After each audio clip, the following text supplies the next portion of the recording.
সন্ধ্যাবেলায় সবাই মিলে আমরা ঘুরতে বেরিয়েছিলাম বাজারে। আর কেন বলুন তো, সেটাই আপনাদেরকে শেয়ার করছি এই ভিডিওতে। বোন বিয়ের পর দিরাগমনে এসেছিল বাবার বাড়িতে, তো আমরাও এখানে ছিলাম।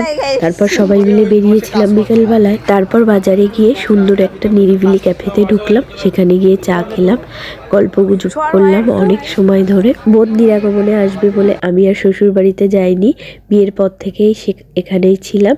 তারপর আমার হাজবেন্ড চলে গেছিল, ও আবার এসেছিল। তারপর সবাই মিলে এক জায়গায় হলাম, 2 জামাই 2 মেয়ে। তার জন্য না মা খুবই খুশি হয়েছিল। তারপর রান্না বান্না খাওয়া দাওয়া হলো। তারপর বিকাল বেলায় বেরিয়েছিলাম। অনেকে দিরাগমনকে আবার অষ্টমঙ্গলা বলে, তো আমি জানি না, আমি দিরাগমনই বললাম। আপনারা কমেন্টে জানাবেন আপনারা কি নামে ডাকেন। তারপর হচ্ছে ফুচকা খেলাম, দই ফুচকা। এমনি ফুচকাও খেয়েছি। তো আমাদের এই বেলে বাজারে দই ফুচকাটা আমার খুব ভালো লেগেছিল। তো সবাই মিলে আর একটু ঘোরাঘুরি করলাম, তারপরে চলে আসলাম। তো এবার ভিডিওটা শেষ করছি। আপনারা ভালো থাকবেন, সুস্থ থাকবেন।